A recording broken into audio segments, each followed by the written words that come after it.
What's going on, you guys? My name is Zach Hartley and welcome back to my weekly watch list video. My goal with this series is to share with you how I feel about the economic conditions as well as which stocks I am watching going into the week ahead. First things first though, let me share a couple of my trades with you.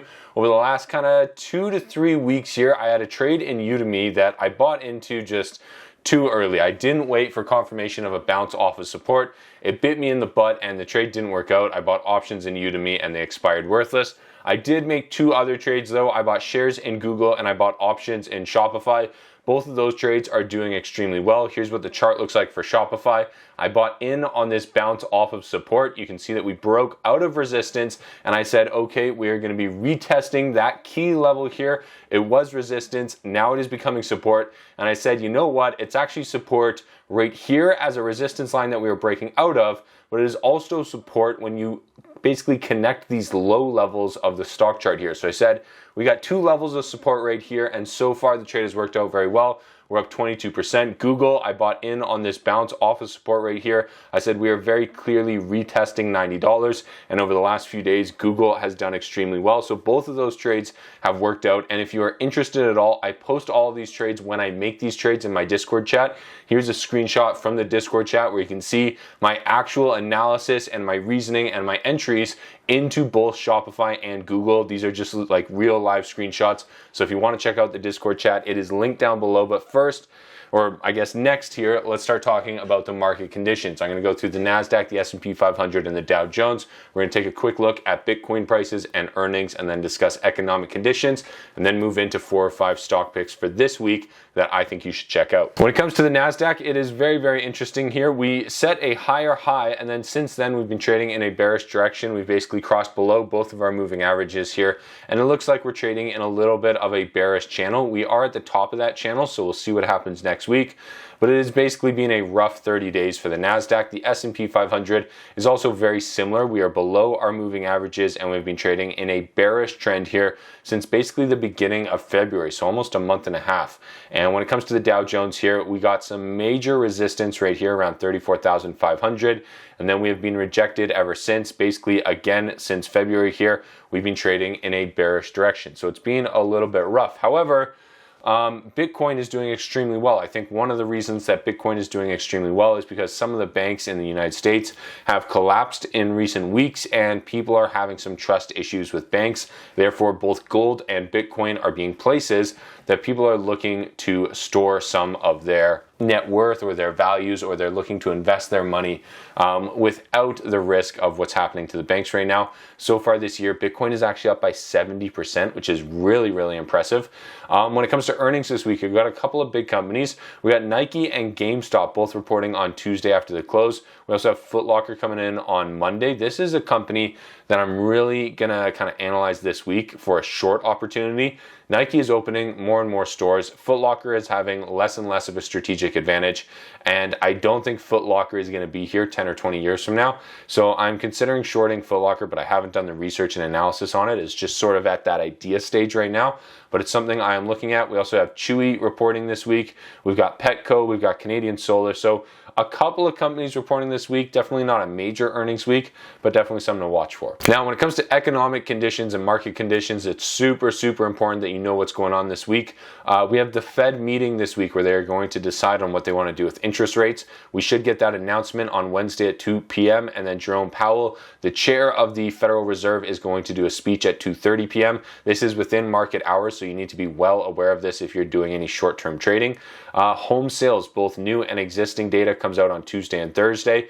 U.S. inflation, last week we got data that it slowed to 6% in February from 6.4%, which is good, but the target is 2%, so I still expect rates to increase. And as long as rates increase, I think there's going to be more and more pressure on banks. So it's going to be really, really interesting to see what happens over the next little while because banks are struggling directly because of those higher interest rates. And like I said, that is making gold and Bitcoin more appealing. So we're going to talk about how you might be able to take advantage of that in just 1 second here. And then good banks, here's something to think about is the entire banking sector is selling off right now, and a lot of these banks are not going to do well. Some of them are collapsing, but some of them are going to do well. Some of them are going to still be here 5 or 10 years from now, and we're still going to be very reliant on banks. So if you can, try and figure out what banks are going to have the least susceptibility to what is happening in the market right now, And if you can buy those banks at low enough valuations, I think you might be able to get in with a really, really nice dividend play. There's a couple Canadian banks right now that are giving like 4.5% to 5%, and they are solid companies that are growing. So I think it's definitely something to consider here. Now, another option that you may want to consider, and we're going to start diving into the securities now, is gold mining. There's a lot of different gold mining companies. There's a lot of different gold companies just in general. But one option that you could go with is a gold mining ETF. It gives you a little bit more diversity than just an individual stock. And as of right now, it's kind of hovering around this key level of $30. But over the last 2 weeks here, since the beginning of March, we have seen a nice bounce off of 26 up to $30 here. And if we see continued turmoil in the banking industry, the gold miners are likely going to do well. Therefore, this gold mining ETF will do well. Now, the next company I want to talk about is Apple. Apple is coming to a super, super important level at 155 right here.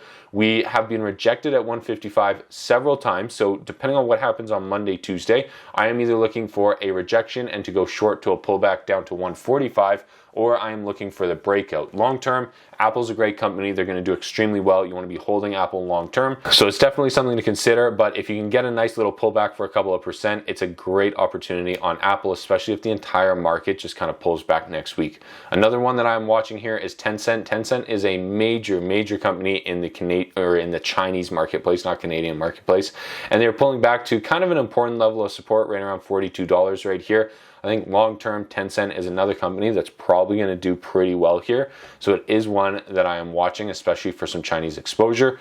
Crowdstrike is an American company that I think is doing extremely well. The financials look great. The company is going in the right direction, but the stock price is going in the opposite direction, and I think that could represent an opportunity for us. It has just bounced off a key level right around $90. It has crossed above its moving averages. It has broke out of the first key level of resistance right here around 120, and it is almost setting new recent highs. So I'm going to be watching this one very closely going into the week ahead. And lastly is Microsoft. Microsoft is making leaps and bounds in the AI space. They are integrating it into a lot of their products, and they are moving quite quickly in a space where I thought Google was actually going to dominate. And so Microsoft is a tech company that I think could be undervalued at these levels, and we might now just have confirmation that we are finally in a bullish trend. One thing to watch for though is, are we trading in a channel? Because if we are, we would be at the top of that channel, and ideally we actually want to be buying in at the bottom of that channel. So we'll have to see what happens, because over the last week